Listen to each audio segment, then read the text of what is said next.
Technofolks, dimanapun kalian berada, kembali lagi di Semicast by Confess. Nah, apa kabar nih kalian semua di rumah? Semoga gue harap kalian semua pada sehat-sehat aja ya. Udah nggak sadar nih, kita kayak udah sekitar sebulan kali ya, kita PPKM di rumah aja, ngendok, gak ngapa-ngapain. Tapi yang penting gue harap kalian semua tetap happy lah ya di rumah. Semoga kalian tuh bisa memanfaatkan waktu kalian di rumah ini dengan justru melakukan aktivitas-aktivitas yang emang kalian suka gitu. Siapa tahu kalian menemukan hobi atau bakat terpendam kalian, who knows gitu. Anyways, jangan lupa juga ya untuk selalu jaga kesehatan dengan selalu menerapkan 5M dan selalu pakai masker nih setiap kali kalian keluar rumah. Dan juga, oh iya, bagi kalian yang belum vaksin, segeralah ikut program vaksinasi pemerintah biar kita bisa sama-sama nih membantu menurunkan angka COVID-19 di negara ini gitu. Nah, mungkin bagi para pendengar setia ngetest ataupun Semicast by Confess masih agak asing kali ya dengar suara gue. Kayak ini siapa gitu, nih kok mukanya nggak pernah lihat gitu. Oke, mungkin gue memperkenalkan diri terlebih dahulu ya. Halo semua, gue Vina, gue mahasiswa tahun kedua dari Fasilkom UI, siap menemani kalian di Semicast by Confess kali ini.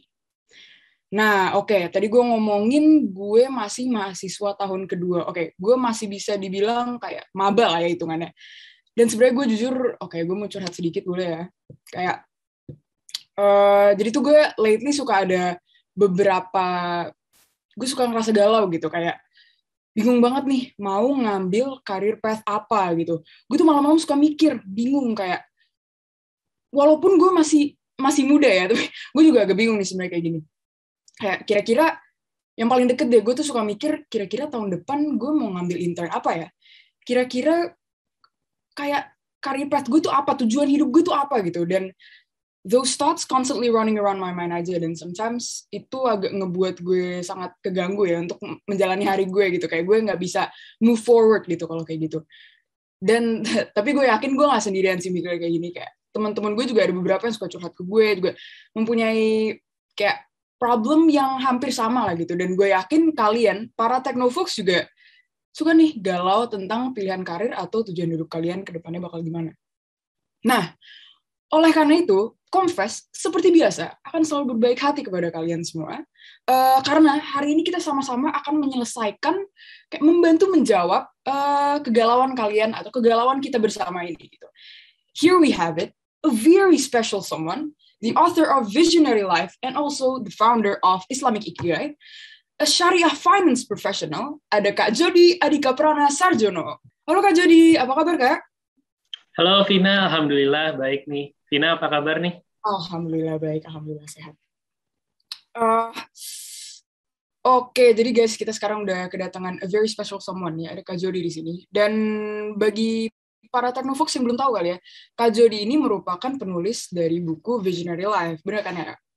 Betul. Benar. Jadi mungkin emang pakarnya banget nih kalau urusan kegalauan sama career path atau mungkin tujuan hidup ke depannya gitu. Kayak what's your vision gitu. But maybe we're gonna get to that later. Kita mungkin pemanasan dulu kali. Kita pakai topik-topik yang agak ringan dulu. Boleh dong Kak ceritain sedikit nih lately lagi sibuk ngapain nih Kak selama PPKM ya terutama mungkin.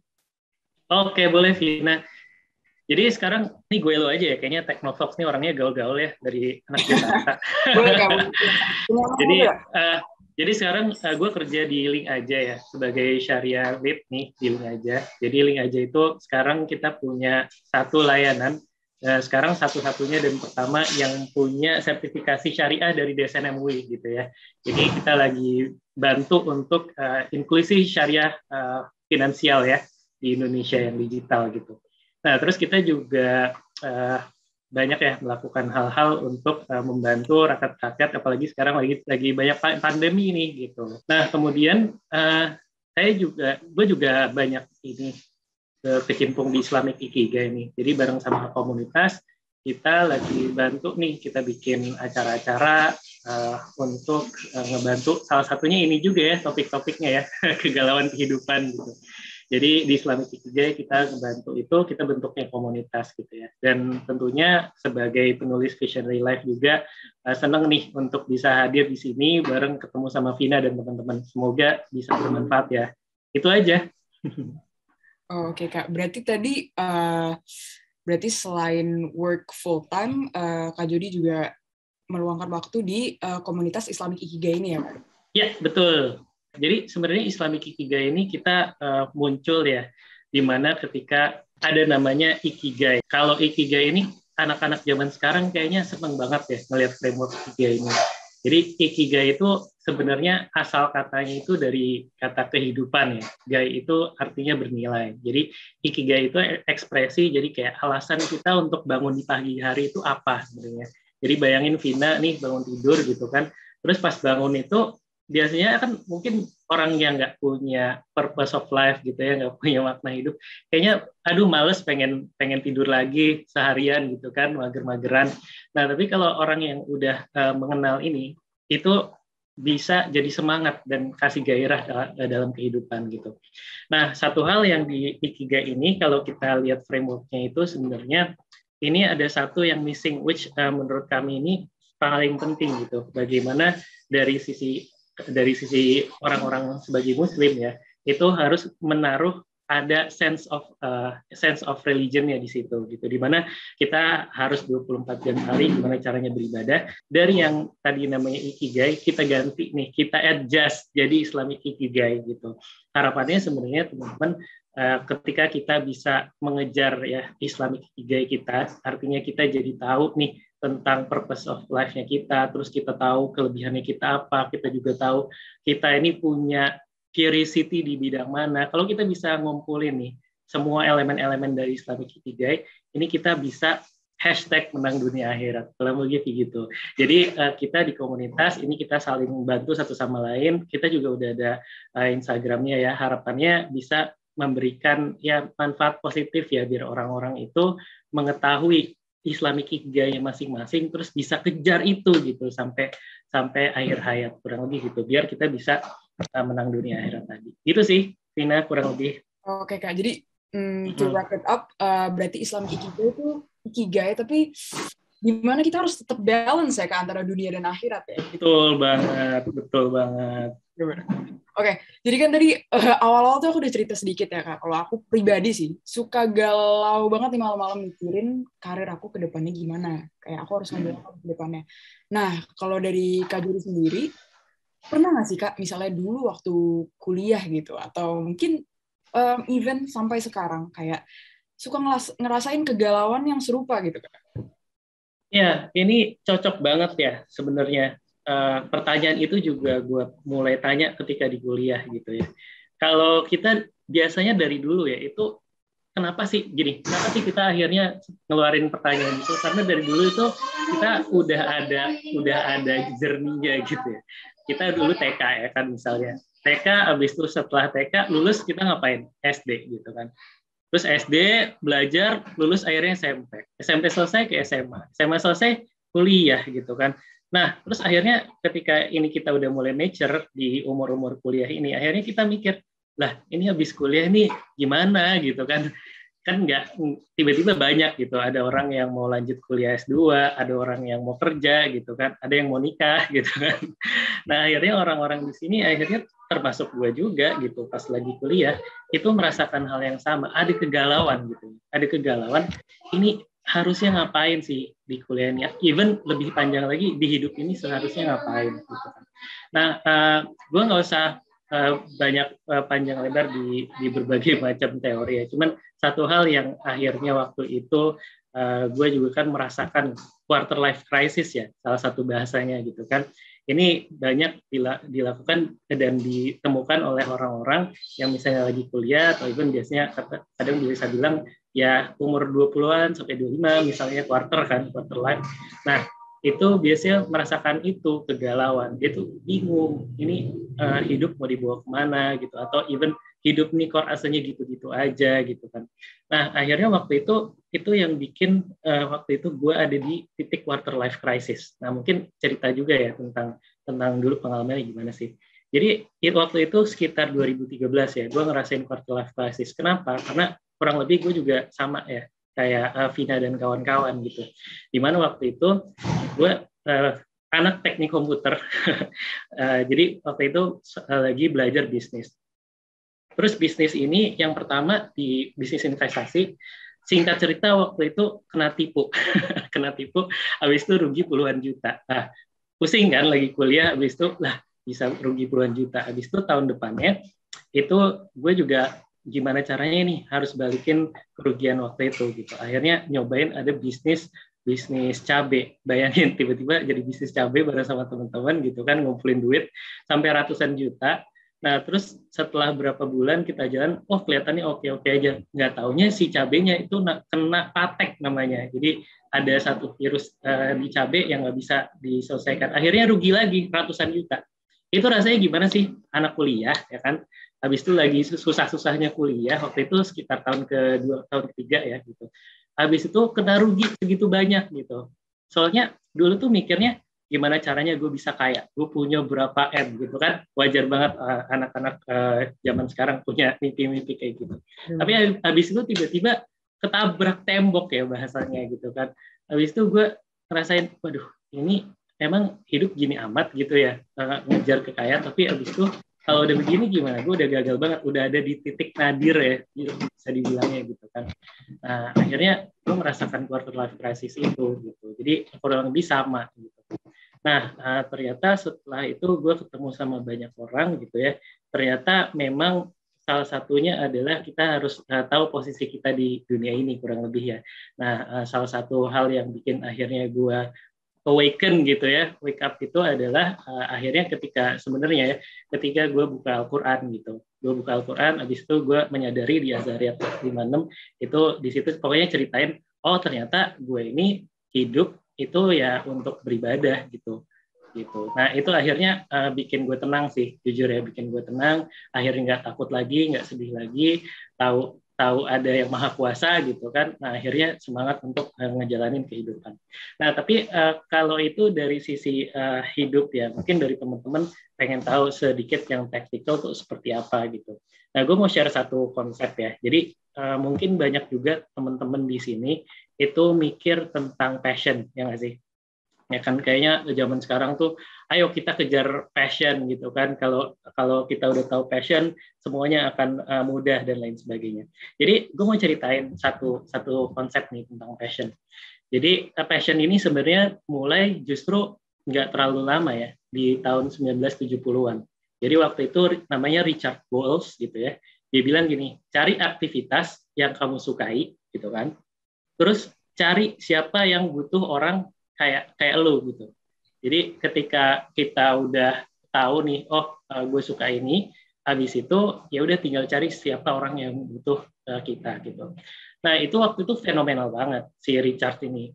Terus dia bahkan si konsep passion ini dia bilang tentang passion super penting untuk karir kita gitu kan.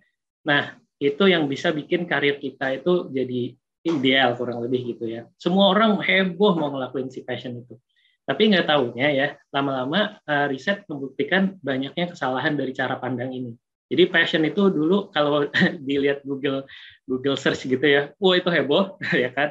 Makin lama makin turun sebenarnya gitu. Misalnya apa sih cara pandang yang kurang sesuai ini? Itu mindsetnya biasanya jadi egosentris gitu.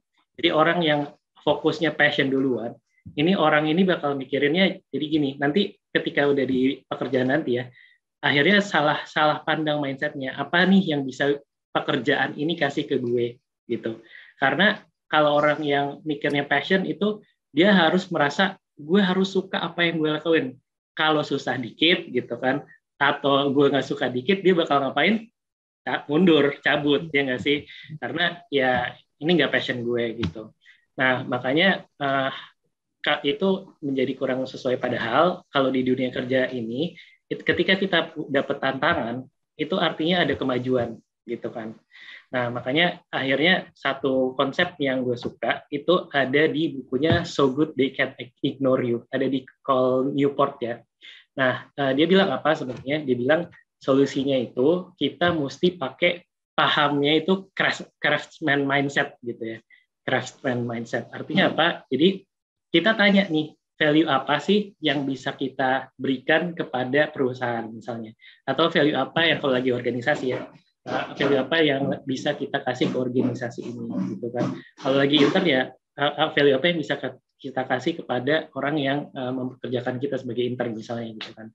Nah, ya udah, terus kita perbaiki diri terus dari situ sampai jadi ahli gitu. Jadi fokusnya adalah apa value yang bisa kita berikan kepada orang lain. Itu poin penting, highlight-nya ya sebenarnya. Gitu. Kurang lebih gitu, Vina.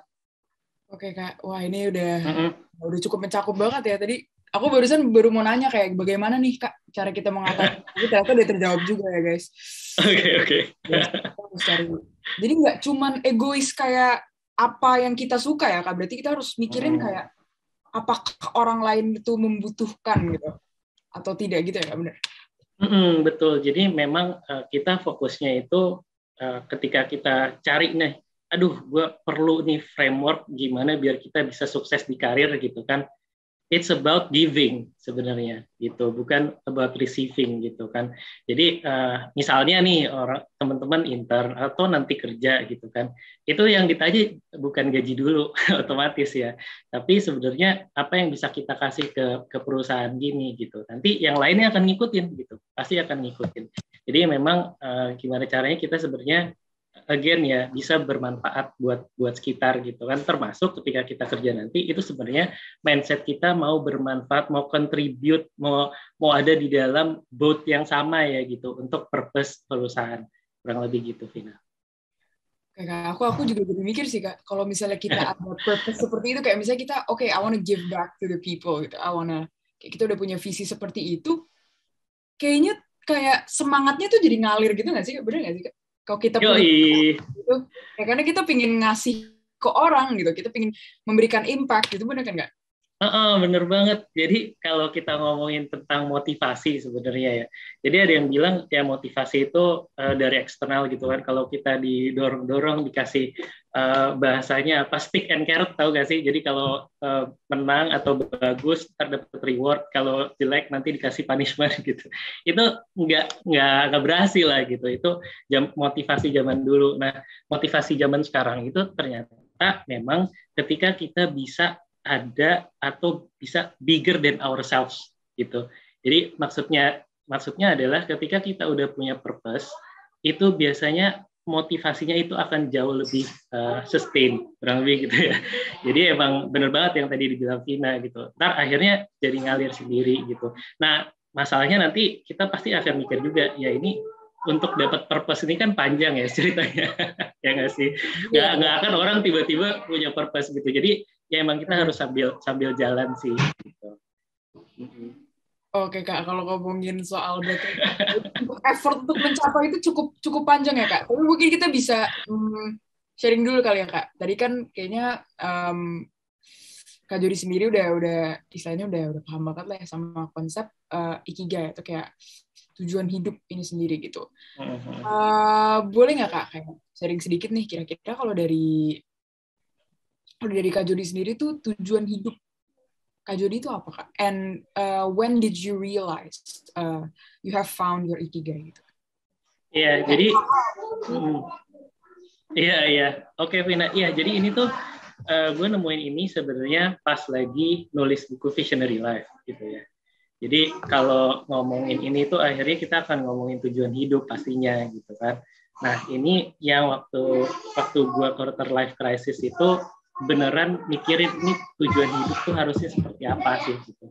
Karena banyak orang ya yang akhirnya punya tujuan hidup mungkin ya tanda kutip kurang sesuai. Misal gini, tujuan hidup orang tuh apa sih?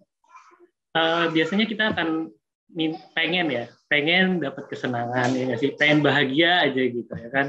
Atau ada orang yang kita lihat lagi ya, yang lain tuh ada orang yang cari kekerenan. Sama gue dulu misalnya pas SMP ekskulnya basket gitu, biar dilihat keren. Itu banyak banget sih Kak, sekarang kayak gitu. Iya makanya. Gitu. Iya pengen dilihat keren gitu nggak sih. Terus ada lagi orang yang misalnya gengsi gitu ya. Jadi dia mau beli barang-barang mahal biar pokoknya kalau ngelihat kita, kita tuh dikaitkan dengan barang-barang mahal gitu. Banyak juga kan. Nah, ada orang juga yang misalnya tujuan hidupnya mencari power atau jabatan gitu. Jadi dia udah jadi kepala daerah, mau jadi presiden gitu misalnya dan lain sebagainya gitu. Tapi mindset-nya itu bukan giving again ya, tapi untuk mendapatkan jabatan lebih tinggi lagi, dapat power, bisa nyuruh-nyuruh orang gitu. Nah, ada aja orang yang seperti itu gitu kan. Ada lagi orang yang carinya popularitas gitu. Jadi misalnya kita mainan Instagram, pengen jadi selebgram gitu. Tapi tujuannya bukan biar kita memberikan impact positif buat sekitar, tapi gimana akhirnya kita punya followers ratusan ribu sampai jutaan gitu. Rasanya kalau ada satu haters gitu, dunia langsung luluh lantak gitu ya nggak sih? Ada orang yang cari popularitas. Ada juga orang yang cari uang gitu kan. Jadi orang cari uangnya benar-benar cari uang yang akhirnya menjadi tujuan akhir dari hidup kita gitu. Nah, ada satu hal yang menarik ya yang gue mau ceritain yang ini penting buat teman-teman kita gitu ya. Jadi mentor gue itu punya satu apa ya orang yang dia kagumi lah. Akhirnya dia ajak ketemu. Ternyata orang ini itu salah satu dari 10 orang terkaya di dunia, di Indonesia. Ya, jadi kebayang lah kayaknya super melintir, tajir melintir lah ya. Nah, terus mentor gue ini nanya sama salah satu orang terkaya di Indo ini gitu kan. Pak, Bapak kan udah punya apa aja? Bapak udah bisa ngapain aja? Mau keliling dunia bisa, mau punya villa di atas gunung misalnya bisa, punya kapal pesiar apa segala macam bisa. Terus lu mau apa lagi sih, Pak? Ya, kurang lebih gitu ya bahasanya. Lu mau apa lagi sih? Ternyata jawabannya si orang terkaya ini, jawabannya adalah I want more money. Gitu. Ini nggak make sense kan? Tapi itulah yang terjadi teman-teman. Jadi kalau akhirnya kita fokus orientasinya adalah uang gitu, bukan uang mengikuti ya, kembali lagi. Fokus orientasinya adalah uang, itu seperti hedonic treadmill sebenarnya ujung-ujungnya. Artinya apa kayak kita jadi apa sih hamster yang lari-lari gitu kan di dalam roda gitu. Nah itu akhirnya kita nggak akan kemana-mana sebenarnya. Jadi kayak jalan di tempat aja gitu. Nah karena namanya manusia itu kalau yang kita kasih makannya itu badan kita gitu ya, yang kasih makan badan bukan otak gitu ya, itu akhirnya seperti treadmill. Kayak misal ya kita dapat satu hal segini gitu ya misalnya, misalnya kita dapat 6 gitu ya misalnya, itu ketika kita udah dapat 6 kita pengen 8. Nah terus suatu saat kita dapat 8 nih, tapi mindsetnya masih sama. Akhirnya setelah kita dapat 8 ini rasanya jadi kurang memuaskan, kita pengen 10 gitu. Gitu aja terus sampai nggak selesai. Even kita jadi orang terkaya di Indonesia, rasanya tetap sama. Kita masih pengen lebih lah, nggak selesai gitu kan. Nah makanya akhirnya di buku gue di Vision Your Life, gue share sebenarnya ada 3 hal yang penting untuk jadi tujuan hidup kita gitu. Nah, yang kita sebut sebagai S1, S2, S3. Jadi kayak sekolah aja ya. S1, S2, S3. Jadi yang S1-nya itu maksudnya adalah self-sufficient gitu ya. Jadi self-sufficient ini itu maksudnya ketika kita gerak dari kita bergantung pada orang lain gitu ya. Kita berarti dependent ya kan. Misalnya kita dependent sama orang tua, biasa kan. Orang tua kasih semuanya buat kita gitu. Kita pengen gerak sebenarnya dari dependent sama orang lain, kita pengen bisa jadi independen ya kan. Kita pengen berdiri di atas kaki sendiri gitu. Nah, ini hal yang bagus dan boleh gitu. Artinya yang kita kejar itu sebenarnya di yang S pertama self sufficient ini itu kita mengejar keunggulan.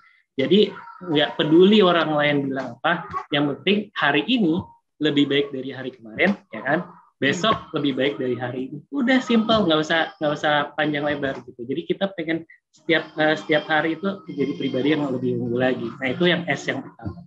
Tapi teman-teman ternyata S yang pertama itu kalau nggak naik level lagi, itu akhirnya bisa jadi stuck gitu. Jadi gue waktu itu pernah belajar sama salah satu motivator terbaik di Indo lah ya. Nah, terus dia ketemu sama orang-orang banyak yang udah super kaya, bisnisnya luar biasa besar gitu kan. Akhirnya mereka ada yang ngerasa missing di dalam hidup, di dalam dirinya gitu. Nah ini kan artinya kita penting ya. Oh ternyata kalau kita bisa belajar sama orang lain, ini kan bisa bikin hidup kita jadi lebih cepat belajarnya kan, kurang lebih gitu ya. Ternyata orang-orang di organisasi ini akhirnya ngerasain ada yang hampa begitu mereka udah super self sufficient tadi ya, udah independen. Ada yang kurang. Ternyata yang kurang apa tahu nggak? Yang kurang adalah dia nggak merasa fulfill hidupnya karena ternyata dia nggak berbagi buat orang lain gitu. Makanya ternyata akhirnya setelah yang S yang pertama kita akan masuk ke S yang kedua. S yang kedua ini di Visionary Life ini adalah socially committed to surroundings. Artinya kita berkomitmen untuk memberikan yang terbaik dari diri kita untuk sekitar kita. Nah ini maksudnya adalah kita giving atau memberikan dampak kepada sekitar gitu. Sekitar itu nggak usah ribet-ribet deh. Sesimpel misalnya teman-teman nih, Vina nanti nikah gitu kan misalnya, itu juga udah memberikan dampak buat pasangan kita gitu kan misalnya. Habis itu ya misalnya kita punya orang tua, kita bisa berbuat baik dan berdampak pada orang tua, itu juga udah termasuk S yang kedua gitu. Intinya adalah kalau bahasanya Rasul ya di hadis dia bilang sebaik-baiknya manusia adalah yang paling bermanfaat buat orang lain gitu kan. Nah, makanya S yang kedua ini ternyata penting gitu, bahwa ketika kita udah socially committed to surroundings, ya itu bisa bikin hidup kita lebih fulfill gitu. Jadi ternyata itu. Nah, yang terakhir yang boleh dikejar di hidup kita, artinya jadi tujuan hidup kita, yaitu yang ketiga adalah kebenaran, mengejar kebenaran. Nah, yang ketiga ini kita sebut S yang ketiga itu spiritually prepared for the afterlife. Artinya kita mempersiapkan diri untuk kehidupan setelah di dunia ini gitu. Karena teman-teman siapa yang nggak akan meninggal gitu kan. Jadi bahkan kalau Gary V itu bilang gini, ada yang nanya Gary V kasih dong gue satu hal yang 3 kata yang bikin jadi akan semangat hidup. Gary V bilangnya gini, you're gonna die gitu. Dia salah satu motivator keren lah ya, dia soalnya pebisnis juga dan lain sebagainya. You're gonna die. Nah, artinya Gary V aja bilang ketika kita udah tahu bahwa kita bakal mati suatu saat, meninggal suatu saat gitu, itu yang akan bikin kita jadi sadar lagi hidup ini tentang apa. Nah, kalau di Rasul juga bilang gitu, orang yang cerdas itu bukan orang yang katanya adalah misalnya ya orang yang jago main caturnya gitu kan, yang hafal satu lain dan lain sebagainya, banyak macam-macam gitu ya, yang IQ-nya 200 kayak Albert Einstein. Ternyata yang katanya yang cerdas itu orang yang senantiasa ingat mati dan selalu mempersiapkan kematian itu sendiri gitu. Jadi ada 3 ya. Jadi 1 self-sufficient, yang kedua socially committed to surroundings, yang ketiga spiritually prepared for the afterlife. 3 itu yang boleh jadi tujuan hidup kita gitu. Itu Vina. Oke, Kak. Jadi guys, bagi kita para Technofolks, to wrap it up, berarti yang pertama berarti it's all about balance ya Kak. Dimana kayak pas di dunia pun kita harus selalu berusaha untuk apa ya? Selain kita juga bahagia, mungkin kita juga harus kita juga harus berusaha untuk memberikan impact kepada orang lain. Bagaimana kita harus jadi orang yang bermanfaat buat lingkungan kita gitu. Tapi di satu sisi kita juga harus memikirkan bagaimana dengan itu semua kita udah mempersiapkan bekal nih buat di akhirat nanti, benar nggak? Ya betul banget, Vina, setuju. Jadi kan kita tadi udah kira-kira dapet lah ya konsepnya nih gimana sih? Udah dapet lah kira-kira konsep tujuan hidup tuh kayak gimana, mau dibawa kemana gitu.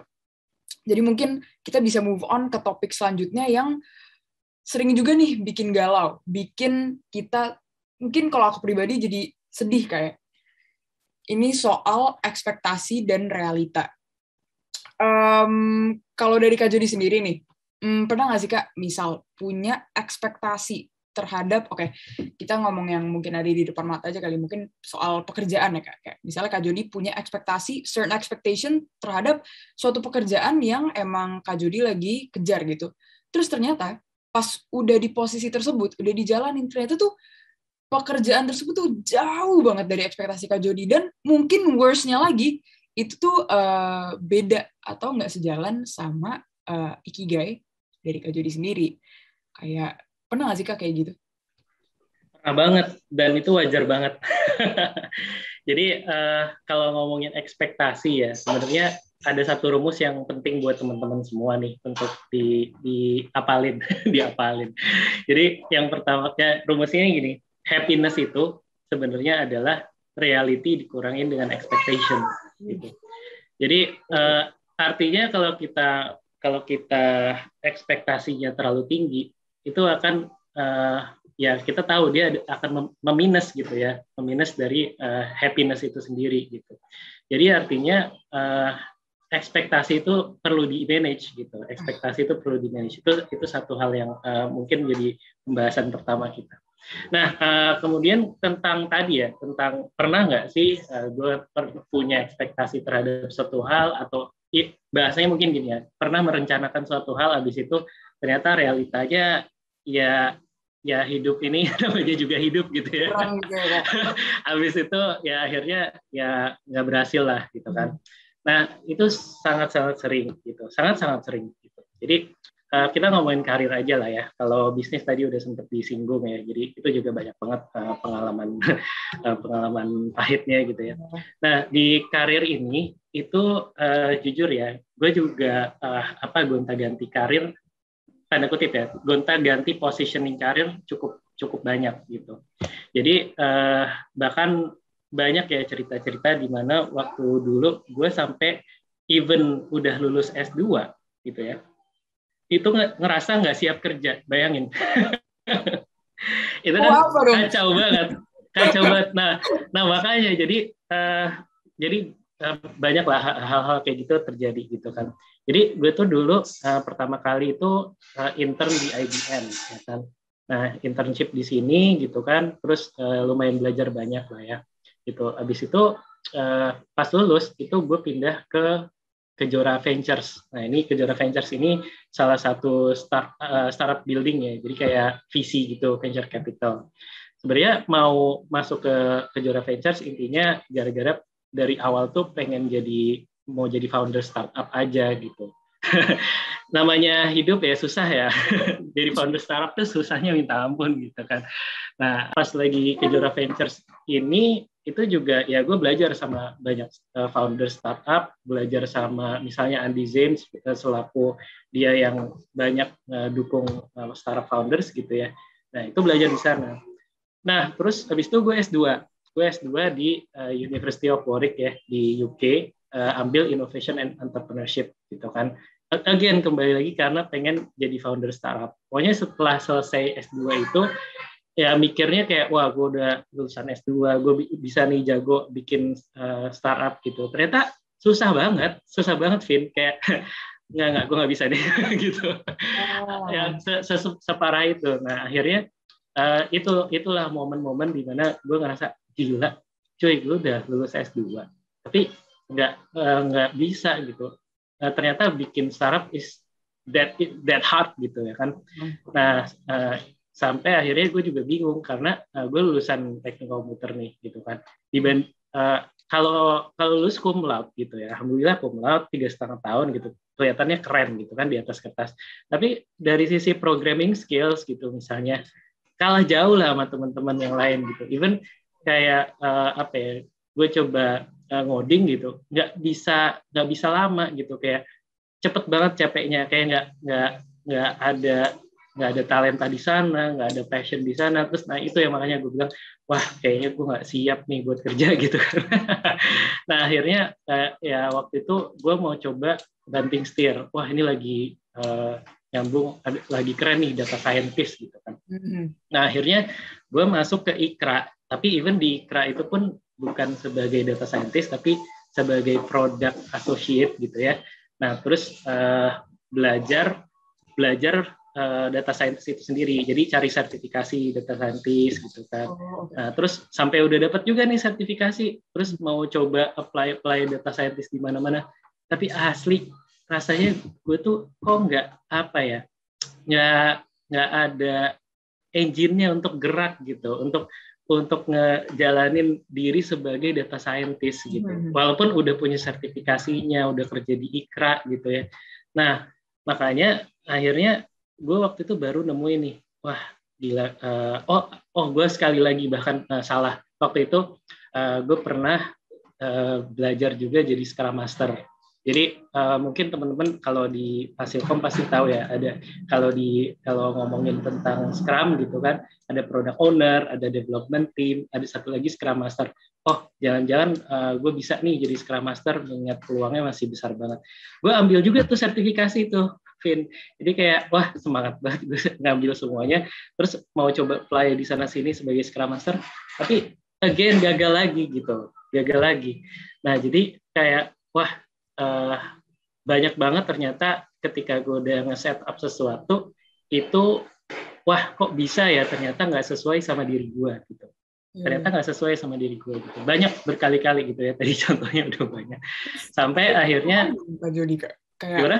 Kak Jody ngapain kan udah nyobain banyak banget field ya hitungannya kayak Iya, coba dengan kayak istilahnya gambling juga lah, karena kan Kak Jody kan invest waktu Kak Jody di situ. Invest waktu, invest tenaga di situ kayak. Uang juga cuy. lupa.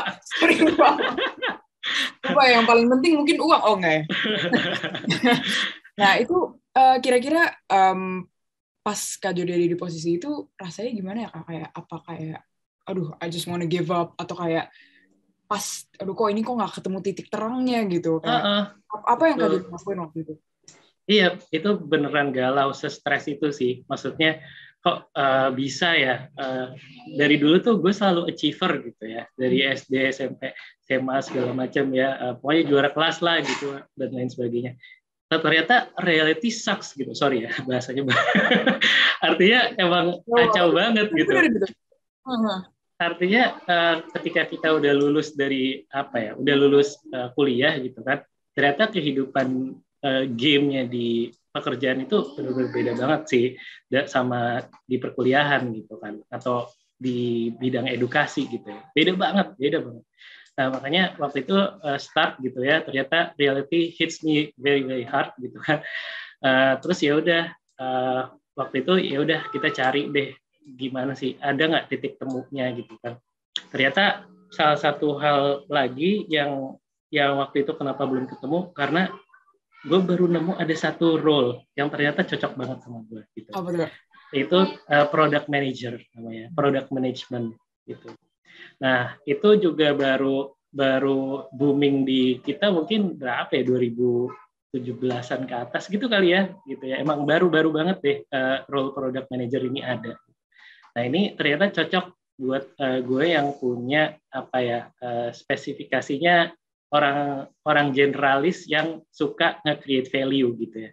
Jadi nge-create value bisnis, nge-create value company ataupun dari produk itu sendiri gitu ya. Ternyata ini cocok gitu. Jadi akhirnya nemuin satu hal. Jadi keep exploring. Ketika lagi di situ keep exploring ya, sampai kita ketemu mana yang sesuai dengan skill kita, talenta kita, sama minat kita gitu kan. Nah akhirnya ya alhamdulillah Allah kasih jalan waktu itu ketemu ini namanya role product management ini. Nah ini rasanya kayak langsung wah ini nih kayak happy banget gak sih, langsung ping gitu kan. Nah akhirnya waktu itu akhirnya gue kerja di Peluang, dulu namanya Emas Digi ya, Emas Digi. Itu juga gara-gara ini gue ngefans banget sama Ko Natali Ardianto ya. Dulu CTLticket.com ya alumni kita juga lah ya kan, Natali Ardianto. Nah terus ngefans sama beliau nih waktu itu, benar-benar sampai ngejar Konat ini sampai ke event-event gitu, cari dia, kenalan, sampai akhirnya ya masuk ke Peluang Emas Digi itu. Dari situ berlanjut gitu, akhirnya gue masuk ke Tokopedia jadi product manager di sana. Dan ya benar juga ketika kita udah sesuai nih sama diri kita punya minat di mana, akhirnya bisa melejit gitu, bisa melesat gitu kan. Nah, akhirnya ya gue bisa sampai ke Tokopedia, landing dengan baik gitu dan akhirnya bisa ngembangin karir mulai dari sana sampai akhirnya sekarang ke Link Aja. Gitu, Vin. Aku dengernya kayak ini kayak film gitu kak. Long journey gitu untuk mencapai di poin ini. Tapi pas udah Kak Jody udah mencapai di titik ini sekarang, do you have any regrets? Kayak aduh gila harusnya kemarin gue nggak gini, atau kayak it is a long journey, cuman emang harus melakukan semua itu baru ke titiknya, gimana Kak Arafah? Bener banget yang kedua, Vin. Kayaknya Vina juga udah tahu jawabannya sih ya. Jadi emang ternyata kalau ngomongin regrets itu, apalagi kita tanya deh sama orang-orang yang udah tua, ada risetnya even ya. Apa sih yang bikin lo nyesel selama hidup gitu kan? Riset ke orang-orang tua yang udah sepuh banget gitu kan. Ditanyain ya kurang lebih highlightnya sebenarnya intinya ini. Gitu. Kita itu nggak akan regrets terhadap hal apa yang kita lakukan selama itu baik ya. Hal apa yang kita lakukan selama kita benar-benar berusaha terhadap hal itu. Yang akan kita regrets adalah hal yang tidak sempat kita lakukan atau tidak jadi kita lakukan. Bener banget, ngerti Kak.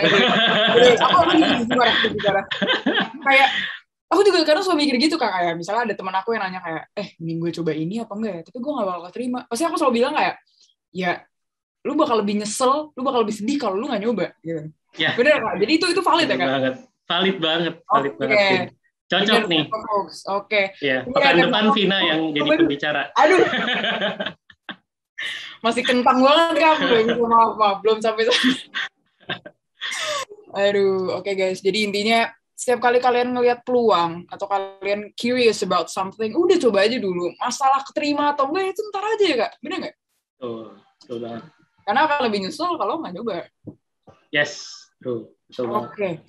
Oke, kita udah mencapai di ujung pembicaraan kita nih kayaknya Kak. So sorry. Untuk to wrap it up, kira-kira kita masuk ke tips dan saran aja kali ya Kak. Untuk Teknovox yang lagi dengerin nih, dan mungkin yang dengerin masih remaja, masih mahasiswa gitu, kayak aku gitu. Apa aja sih Kak mungkin yang harus kita keep in mind selama kita lagi nyari ikigai kita, selama kita lagi pursue suatu karir gitu. Kadang kan kalau misalnya aku pribadi ya, aku ngerasa karena mungkin aku masih muda juga, kadang kalau misalnya kita ngeliat temen A ngelakuin sesuatu, dia keren nih, wah aku ngeliat itu keren gitu, aku jadi pengen ngelakuin hal yang sama. Atau even worse, kayak aku malah ngikutin cara hidup dia, gaya hidup dia gitu Kak. Apa sih Kak yang kita bisa tanemin terus nih di otak, biar kita nggak belok-belok gitu ngikutin jalan orang lain yang mungkin itu jalan kita gitu. Iya. Iya. Jadi gini, ini makanya kita bikin framework Islamic Ikigai ya. Salah satunya untuk menjawab itu juga gitu.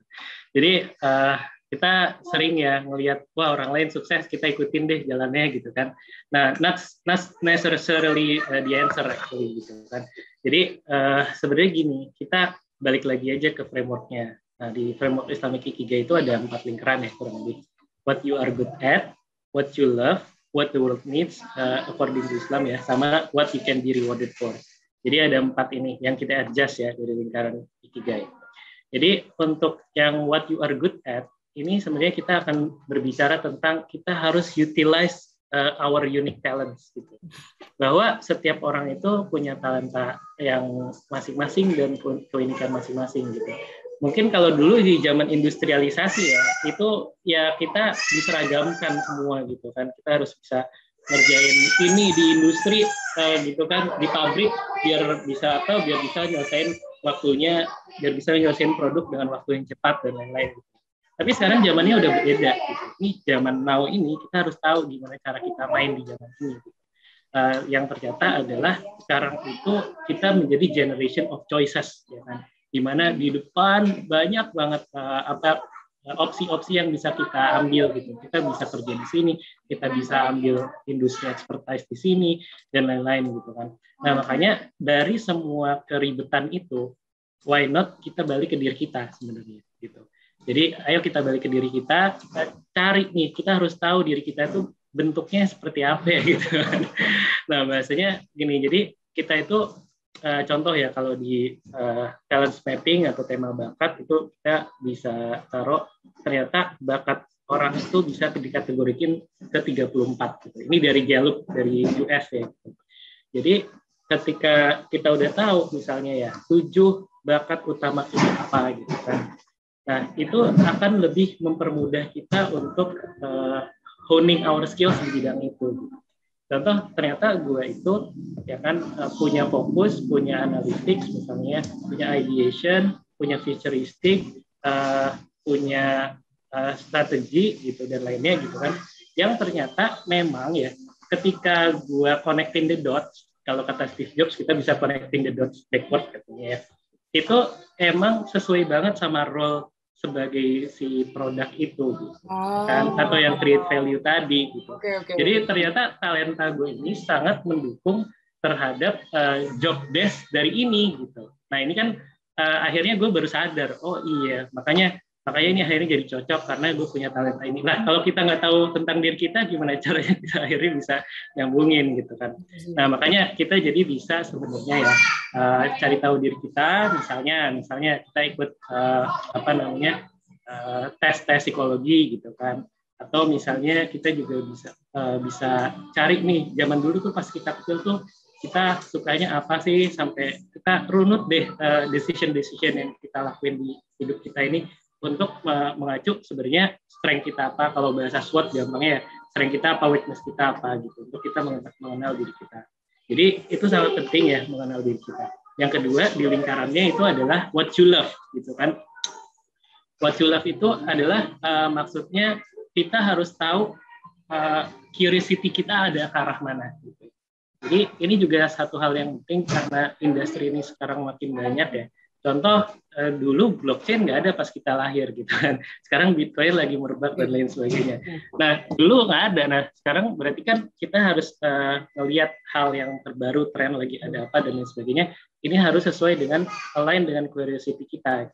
Nah, kita harus ngetes satu industri gitu. Kalau belum kenal industrinya, kita harus ngetes satu role kalau belum kenal role apa yang cocok sama kita. Kayak gue dulu lah, kurang lebih ya.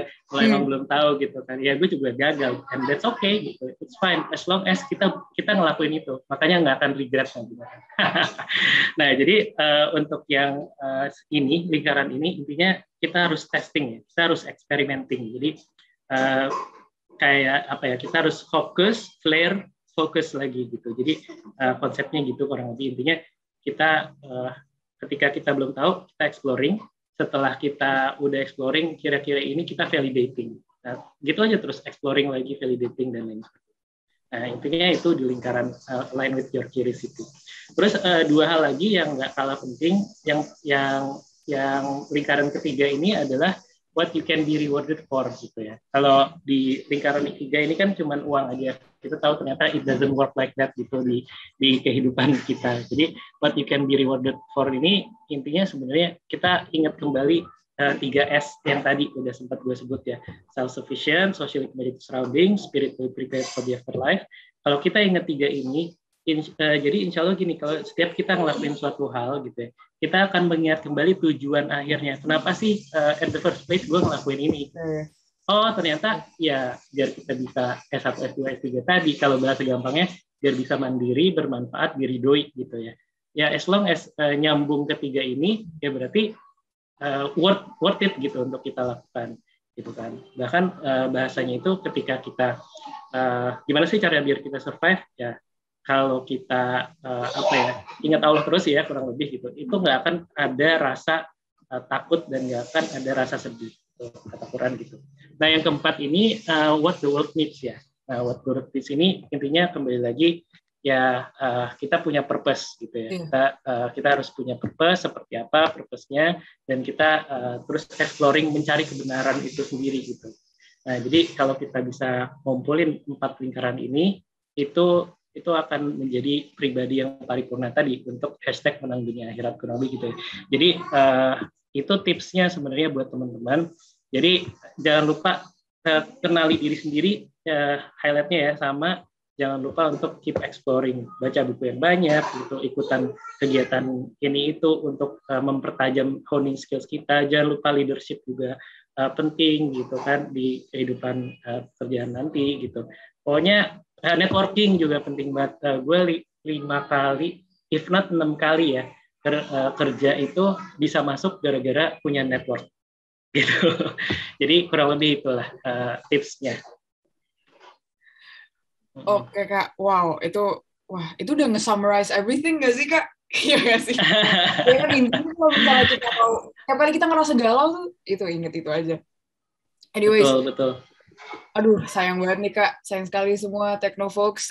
Mungkin kita udah sampai di penghujung acara ya, karena ya udah tadi udah banyak banget nih yang kita bahas. Udah sangat amat insightful dan jujur kalau aku pribadi ya, aku dengernya juga jadi nggak tahu sih, aku tadi jujur keasikan denger, jadi kayak ternyata gini loh caranya gitu untuk membuat hati lu tenang gitu selama lu menjalani hari-hari lu kayak kuliah atau lu lagi intern atau lu nanti kerja gitu. Ini loh kayak yang bisa ngebuat lo tenang gitu.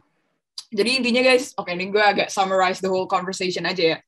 Pertama yang harus kalian lakuin adalah kayak know yourself well. Kalian tuh harus apa ya? Kayak kenali diri dulu deh. Kalian tuh bisanya apa? Kalian sukanya apa? Kalian tuh kira-kira apa yang bisa kalian lakukan untuk yang terpaling penting adalah memberikan impact kepada masyarakat, memberikan impact kepada orang lain gitu, untuk membantu orang gitu. Dan nomor 2 yang kayak tadi Kak Jody bilang, kayak perjalanan hidup Kak Jody nih, it's all about exploring. Dan kayak nggak takut gagal nggak sih Kak kayak gitu? Yang penting kita coba aja dulu gitu kan. Betul. Nah ya. Dan ini juga penting sih, dimana kita semua itu harus balance ya, dunia dan akhirat ya Kak. Karena kan kayak ada yang namanya hidup setelah kita mati gitu. Jadi kita harus memikirkan hal itu juga. Dan mungkin untuk membuat kita agar termotivasi sehari-hari itu kayak kita harus punya that one particular reason atau one sole reason, kayak apa sih yang membuat kita, apa sih tujuan kita, kita ngelakuin ini karena tujuannya mau ini gitu. Kayak find that motivation, that reason to keep you going. Bener nggak Kak? Ya, betul. Oke. Gitulah Technofolks, mungkin bisa dicatat, dirangkum, direkam, nggak usah direkam nih, didengerin aja ulang terus ya biar viewsnya nambah. Oke. Nih kalau tiap kali kalian galau, tiap kali kalian ngerasa sendirian in this problem, enggak kok. Banyak juga orang ngerasa kayak gini, kayak Kak Jody pun, lu juga merasakan hal yang sama. Tapi ya, at the end itu semua akan berakhir dan pasti akan ada titik terangnya ya, Mas. Betul banget. Oke, karena tadi kita udah nyampe di penghujung acara. So ya, first of all, aku mau bilang terima kasih banget nih buat Kak Jody udah meluangkan waktunya, udah mau berbagi ilmu, berbagi cerita sama kita semua di Semikes by Confess kali ini. Makasih banyak ya, Kak. Siap, sama-sama. Boleh closing nggak? Ada satu nih yang penting ya. Kak. Ya, jadi satu hal yang penting buat teman-teman bahwa banyak orang yang anggap bahwa hidup itu kayak perlombaan gitu ya. Contoh di sesi Q&A banyak banget yang tanya gitu ke gue, misalnya saya udah lulus S1 nih tapi nggak kayak teman-teman saya yang udah sukses lanjut kuliah, dapat pekerjaan gitu kan. Ada yang bilang, wah Kak saya udah umur 27 tapi ngerasa banyak banget tertinggal sama teman-teman seumuran gitu kan. Ada yang bilang even ya saya udah umur 35 tapi hidup masih gini-gini aja. Yang lain kok udah punya anak, punya pekerjaan mapan, kok saya gini-gini aja gitu ya. Nah, jawaban saya simpel. Setiap orang itu yang tinggal di belahan bumi ini punya waktu masing-masing, ya nggak sih? Jadi ada yang, kalau di Inggris tuh dulu gue GMT plus 0, ya nggak sih? Kalau di sini kita di Jakarta misalnya itu GMT plus 7. Ada yang GMT minus 4C gitu kan. Nah, apakah waktu di suatu wilayah itu lebih baik dari yang lain? Ternyata enggak gitu kan. Jadi ternyata setiap orang itu punya waktu masing-masing. Kita itu nggak lagi berlari agar menjadi kayak dia. Kita nggak lagi lomba biar bisa ngalahin dia gitu. Kita nggak lagi berusaha biar ke atas, biar kita bisa dilihat sama orang lain gitu ya. Jadi kayak di Vision Life, kayak di Islamic Ikigai, kita fokus aja pada aktualisasi diri. Pastiin hari ini kita lebih baik dari hari kemarin gitu. Because you are not late, you are very much in time. Gitu. Wah, kelas. Oke.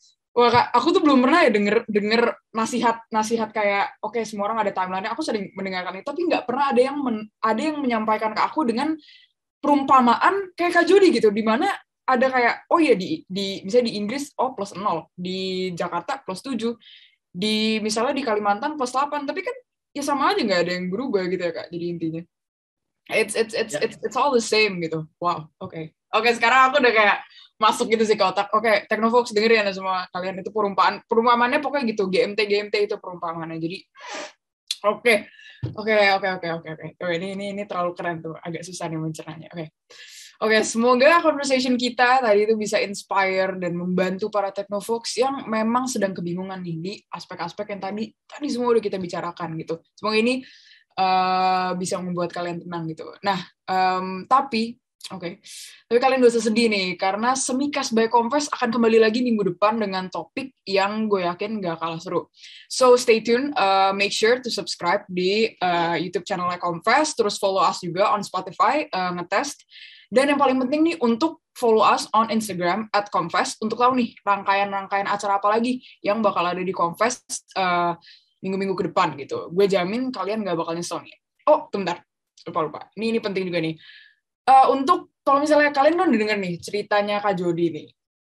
Kalau kalian sekarang jadi ngefans parah sama Kak Jody kayak gue sekarang ngefans parah, kalian nih harus banget follow LinkedIn-nya Kak Jody ya. Langsung aja cari di LinkedIn gitu. Habis itu, oh ya, kayak tadi kan gue udah bilang juga, Kak Jody ini merupakan author of Visionary Life ya. Boleh banget nih guys dicek bukunya di, bisa juga dibeli bukunya di visionary.id ya Kak, bener Kak? Nanti bakal di situ diarahkan ke Tokopedia. So it's really easy, just check it out. Abis itu jangan lupa juga untuk follow Instagram Islamic Ikigai, karena kayak it's a community yang dimana lo bisa mungkin talk with orang-orang yang having mungkin the same problem dan kita bisa solve it together gitu intinya. Oke, ini udah agak terlalu lama kita ngobrol ya. Oke, let me just close this up. Gue Vina selaku host dari Semicast by Confess kali ini pamit undur diri. Bye bye.